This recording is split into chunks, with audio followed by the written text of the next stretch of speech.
Hey, I'm Jay Weinberg, and soon I'll be opening my official Reverb Shop. I'll be selling a ton of gear and memorabilia from my career so far. I'll be including a ton of stuff from my time spent with Bruce Springsteen and the E Street Band, Slipknot, Suicidal Tendencies, Against Me, and more. So this kit was used from 2019 to 2023, many world tours. I'm not sure how many times around the earth this kit has been, but this was designed after we had completed the recording of the Slipknot album, We Are Not Your Kind, and it was meant to evoke a couple things. The kit that I used to record that record, we rented it in Los Angeles where we recorded, and it had a red kick drum, a blonde kick drum, black toms that I had actually used on the previous record, and it had this really interesting kind of mismatched look that I just love, that like none of these drums were like all from the same kit. It was super interesting in that way, and I wanted to capture that somehow for the kit that I would then take out on the road. And designing it with my friends at SJC Custom Drums, also with my friend Thomas Hooper, who's tattooed nearly half my body, I wanted to do something collaborative and hyper, visually interesting. I've been working with SJC Custom Drums for 16 years now, and at the time, this was like our biggest endeavor. I had done a bunch of other drum sets, which are also in my Reverb Shop, that didn't have custom artwork finishes, but this I had kind of a solid vision with my friend Thomas, where I would take his artwork. He does a lot of tattoo, flash in these sheets that we just kind of collaged and wrapped around to make a printed wrap that's around these shells. And so I made it so the drums looked like the drums that I recorded We Are Not Your Kind on, and it was the album that we were touring in support of. But I also had this pitch to SJC that I wanted this kit to evoke a feeling like if Ringo Starr played drums for Slipknot. Like, what would that look like? I had fallen in love with these shallower kick drums before I had used drums that were a little bit deeper, 20 inches, 18 inches, 16 inches, and then we got to these 14 inch, and the tone it feels very compressed. This was like a quick, very attacky, but also sort of like vintage and kind of old school way of making drums. Those kicks are very old school in how they were constructed. I just kind of wanted something that was like old school meets new school, and that's how we came up with this We Are Not Your Kind kit.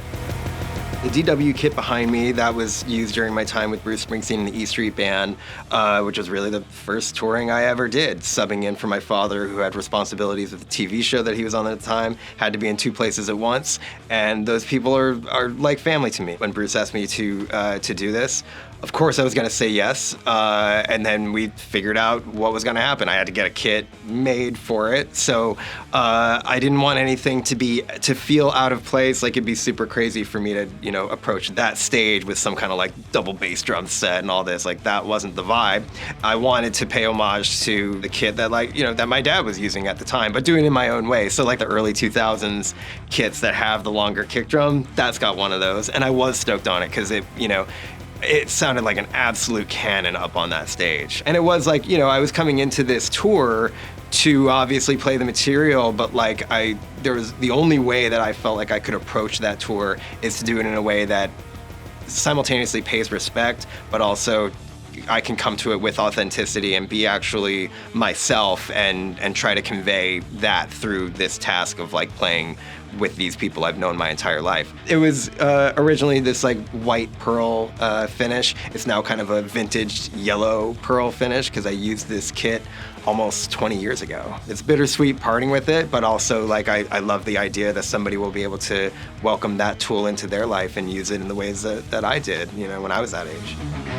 So this kit behind me, the one that I hand painted, it was an interesting kind of challenge where back when I played with a band called Against Me, we were going to Europe quite a bit. So we got in touch with a backline company who were kind enough in offering like, oh yeah, you can keep your gear here. We'll just keep it in a corner. I went up to SJC in Massachusetts, and it was my first time I wanted to paint a drum set, and I didn't really have any idea what I wanted to do.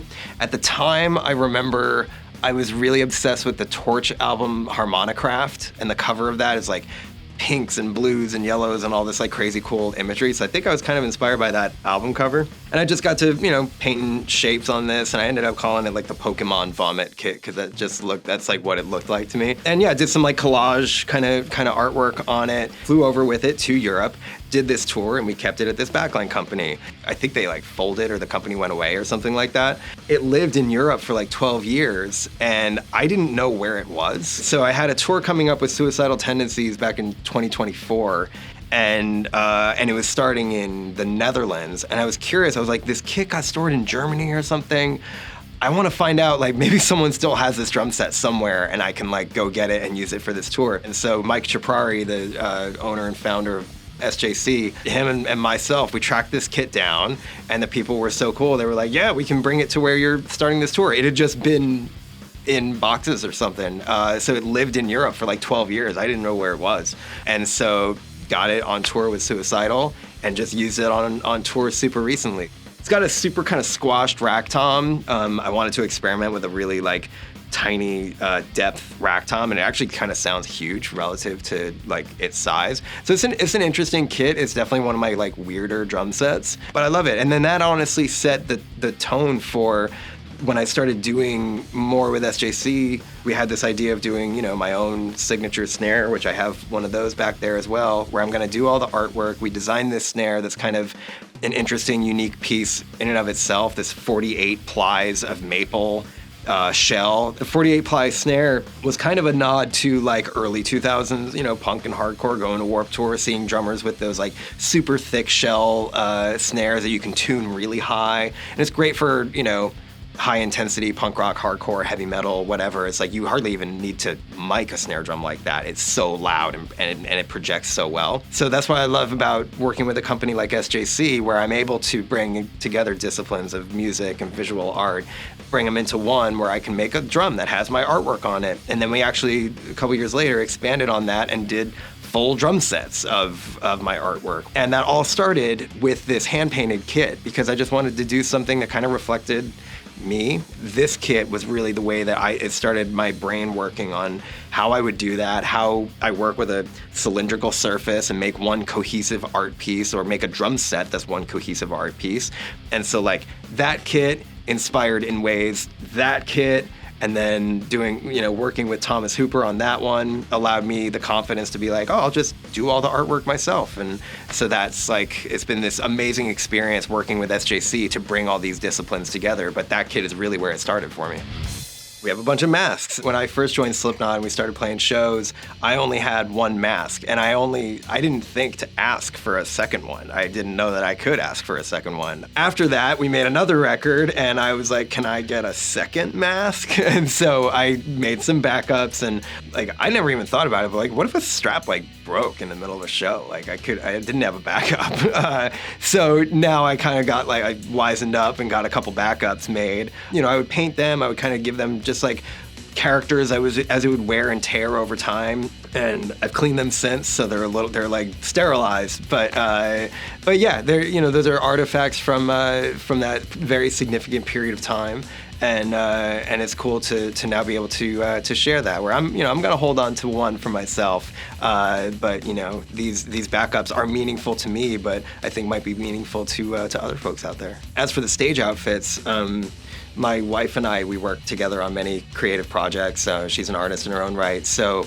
when it came time to, you know, going out on tour, it's like, we'll just make them ourselves. And she's a very talented seamstress. So I was just like, okay, here are white coveralls and a bunch of patches. Let's put together, you know, my stage outfit or whatever. So that's what these white coveralls are. This two-piece outfit that was, I think it was used in a music video called Yen. And the photo shoot for an album called The End So Far. The cow or the bull, whatever, this skull, we played our first ever show in Mexico in 2015. And I wanted to find some way of bringing in local influence to, you know, onto the stage. I had never been to Mexico before, so I always love exploring, you know, cities whenever I go to them, especially for the first time. And I happened upon this amazing decorated, like steer skull or bull skull, whatever it is. So I got that skull, tied it to the front of my my drum set. Very exciting show, very exciting, you know, beginning of like a relationship with the, you know, amazing fans in Mexico City. It was just seriously an impactful moment. So yeah, it's a nice little artifact we got here too. When we started working on the album We Are Not Your Kind, we'd record a song, and by the end of recording a song, these drum heads are like totally toast. And then instead of those going into the trash, I just wanted to catalog exactly what drum heads got used on exactly what songs, and so that's exactly what we have in this Reverb Shop. The drums behind me are not the only kits that are in this Reverb Shop. We have a whole bunch more bigger, double bass drum sets, stuff that I used on tour in support of the record, 0.5 The Gray Chapter. Awesome kits. I loved how they sounded. In fact, a lot of the writing for the album We Are Not Your Kind was done once we were off tour from the Gray Chapter. We get into studios, and I'm using those kits in the studio, and all of the demos that we made over the course of like 3 years are split between those two kits. Also available in this Reverb Shop are these amazing Roland V drums with the TD50 Brain that was so instrumental in the creation of specifically the album We Are Not Your Kind. We got out of the studio making 0.5 The Gray Chapter, and we're right on the road. We had sort of a mobile studio, very inspired by, like, I'm sure if people have seen like Metallica's Jam Room, that was like very much the like, let's do like what Metallica does, but like in a way that we'd be able to, and have like a stripped down version of it. So much of the material that was created for We Are Not Your Kind, some songs that then took even longer and ended up on the following album, The End So Far. A lot of that, the initial writing and sometimes the complete writing, took place on that Roland drum set. All this gear here and a lot more is on my official Reverb Shop. Go check it out.